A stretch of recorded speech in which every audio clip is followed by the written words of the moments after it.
This is Samantha back at you with another stack of books. An unnecessarily large stack of books.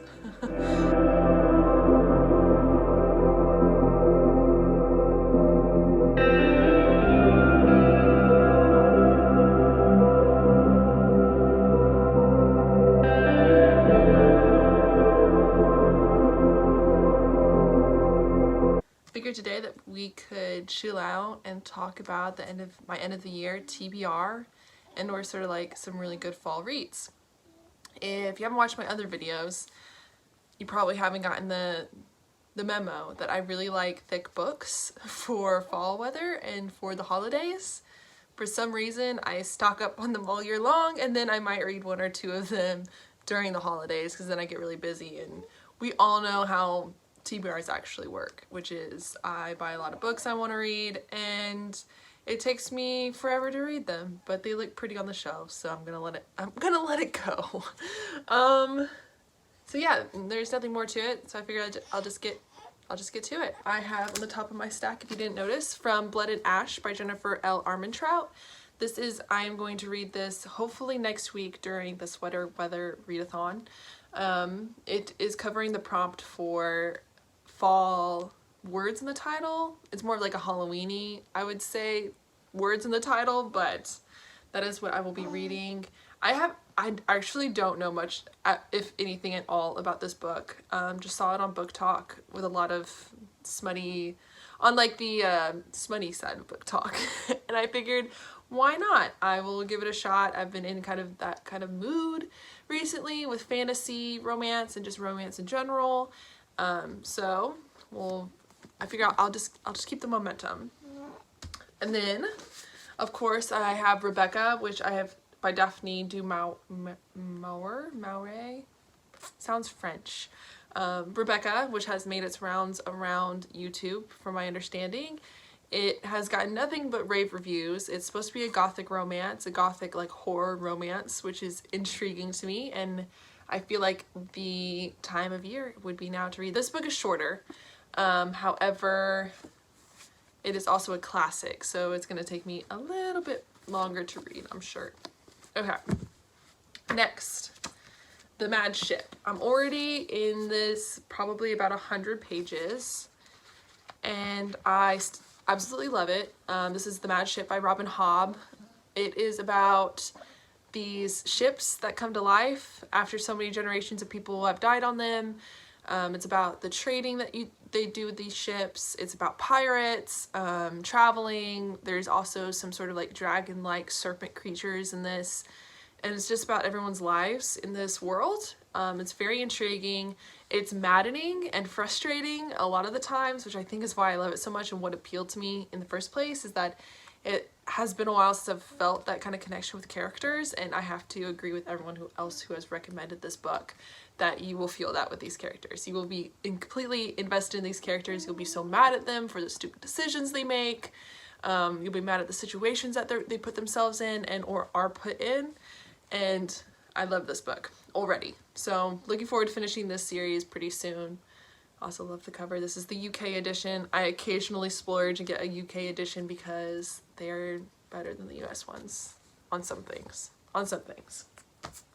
Speaking of which, Brandon Sanderson. So I said I was going to read this month, but I got a couple of chapters in and decided that I wasn't really feeling it. Not saying that it's not good. It's amazing, as always. Any Brandon Sanderson is.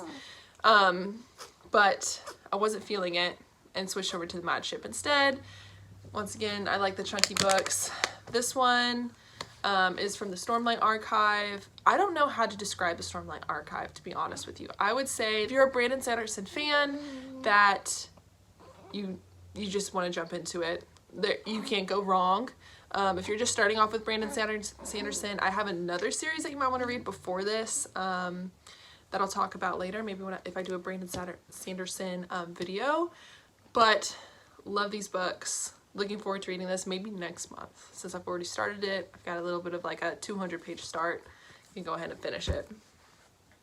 Next is The Midnight Library. This doesn't really match any of the other books. However, I picked it up at McKay's in Nashville, and I couldn't pass it up because I'd seen so much it so much on YouTube. I decided I should give it a try. I don't know when I'm gonna read this, probably more like in January, maybe. But I couldn't help it, and it's on my TBR because I'm intrigued. I'm ready to read it. From my understanding, it's about a woman who attempts suicide, and then through some sort of series of events, she survives, obviously, and then is taught almost like a lesson about like how you affect people's lives, that every life is meaningful, some really heartfelt stuff that I think I'm interested in reading if I want a warm, cozy, good, feel-good read. I don't know if this is necessarily a feel-good read. If you've read it, maybe you can tell me, but it's kind of the vibes that I'm getting from it. But it's The Midnight Library from Matt Haig. It's a national, what is it, New York Times bestseller, so hopefully it's good. The next one, you've seen this one as well already on My Beautiful Books. This is Egg and Spoon. This is a middle grade. I'm thinking with all the longer books I'm going to be reading, a middle grade is always good to sneak in there, as well as like a romance. I always do that. I'll switch between really heavy, long fantasies and sneak in a couple of like middle grades or romances, or just some shorter books that I enjoy. Intrigued in this one. I still haven't read the synopsis. You think I would have learned from the last video to go ahead and do that, but maybe I'll just go in blind with this book and see how it goes. I'm not opposed to that. I'm not like a has to read the synopsis to start a book kind of person, so hopefully that'll be all right. The next one, it still has a sticker on it from Half Price Books because I'm trash. But anyways, it's The Snow Child. Obviously waiting for a little bit of cooler weather to kind of get into the atmosphere of this book. I also just had a kid, and from my understanding, the synopsis can be, from the synopsis and from people's reviews of this book, it's kind of sad. It's The Snow Child. I cannot say that name, so I'll just, I don't know if you can see it. Owen Ivy. It's about a couple who can't conceive, and in their journey to try to conceive, they go to a cabin in the woods. There's a really heavy snowstorm. They make a snowman, they go inside, they come back out, and it's a child. And so obviously, I feel like just knowing that, you know that it's gonna get emotional. And like I said, I just had a kid myself, so I was kind of like waiting to read this book because I had to be careful about what I read and what I consume after having a baby or having a young child. But I'm excited to read this book. Hopefully it's more hopeful than I'm thinking that it's going to be, and it's a little bit more not necessarily not heartfelt, but like a little bit more happy than I think it's going to be. But in the next few months, I think I'm going to read it. The next one, like I said, very long. Fantasy is kind of the key to this season of the year for me, and The Eye of the World by Robert Jordan is the first in the Wheel of Time, not even trilogy, series, and they're coming out with an Amazon show for it. So of course this book is absolutely everywhere. I'm not gonna help myself but pick up one. I can't wait to try this one out. I think it's gonna be after all of my Brandon Sanderson. It's almost like I feel like I have to finish that before I start on Robert Jordan, because this is also like a 12 plus book series, and it is, I think all the books are about 600 plus pages. I have, once again, have heard nothing bad about this series. I think there were some reviews that I read that it had a little bit of sexism as far as like the female characters interacting with other characters. But I'll read it and tell you for myself how I feel about it. Also, if anyone has seen the hardback retro covers and knows where to buy them, I need you to comment below and tell me, because I bought these ones at like Books A Million, and they have all of the mass paperback ones, and I thought that's what we were going with, and then I saw the retro, they're like reprints of the retro covers, hardbacks, and I need them in my life. So if you know where you can purchase them, please tell me, because I checked several places and I could not find them. So comment below where you can find it. The next book is The Priory of the Orange Tree. I bought this last year at this time. Like I said, I get really excited for thick books. I love the feel of thick books. I love the look of thick books. I love the idea of thick books. And then I set them on my shelf and they intimidate me, and then the season comes around that I want to read them, and then I can only read 2 or 3, except I have 4 or 5 ginormous books on my shelf. So This is one that I want to get to before the end of the year. It's a goal. I think I bought it in April of last year, so I want to read it before April of this year. It is a goal. The Priory of the Orange Tree is by Samantha Shannon, is a fantasy book.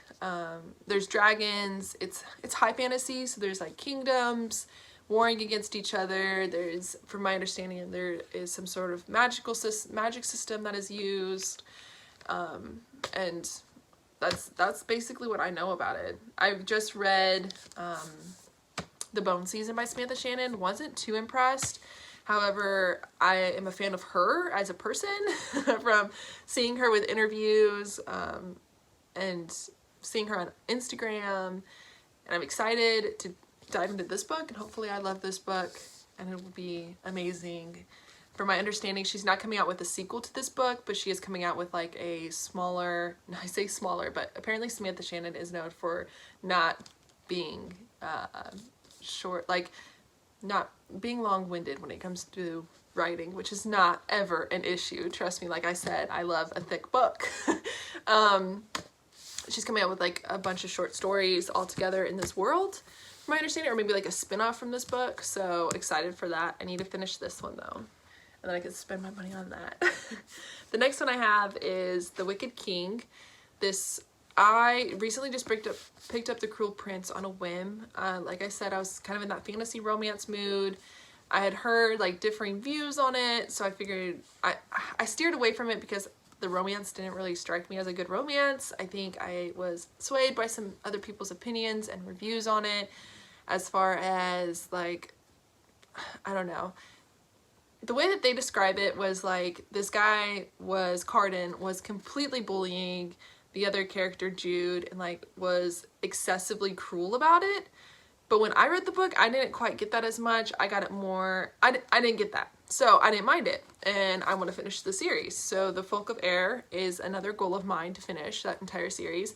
Just picked up The Wicked King, excited to continue the series while it's still in my head, because we all know how that goes. If I wait too long, then I have to reread the first one, and then I'm never motivated to reread the first one, and then I never finish a series.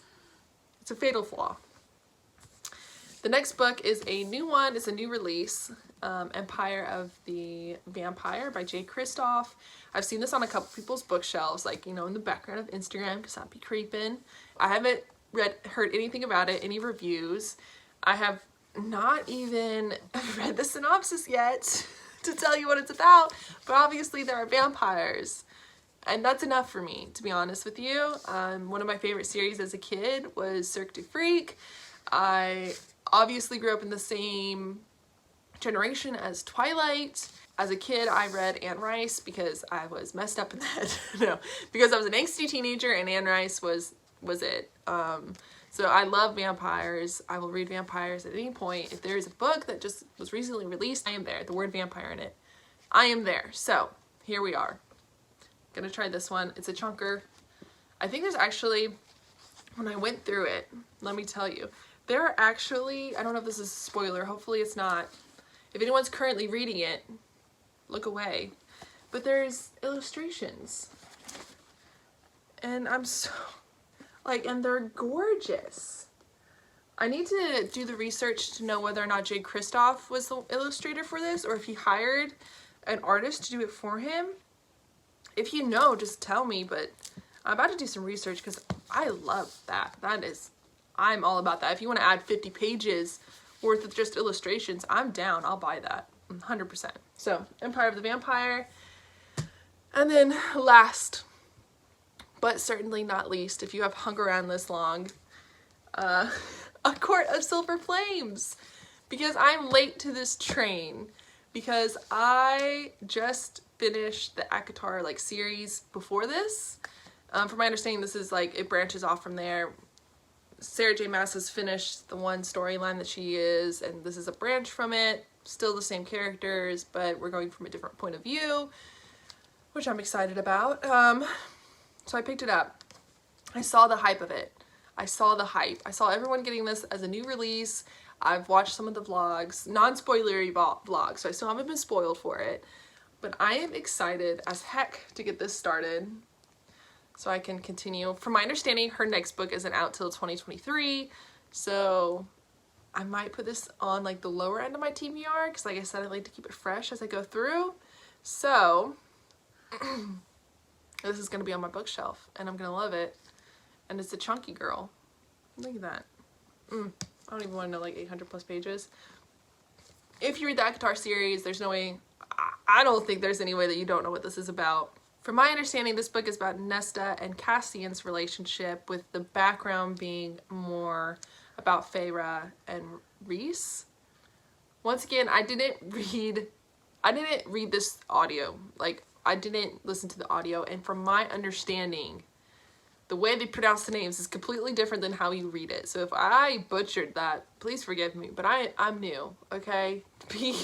Be nice, I'm new to this whole world of fairy smut, and I am excited. And this might be in a couple months, or this might be tomorrow. So look for me to read that one.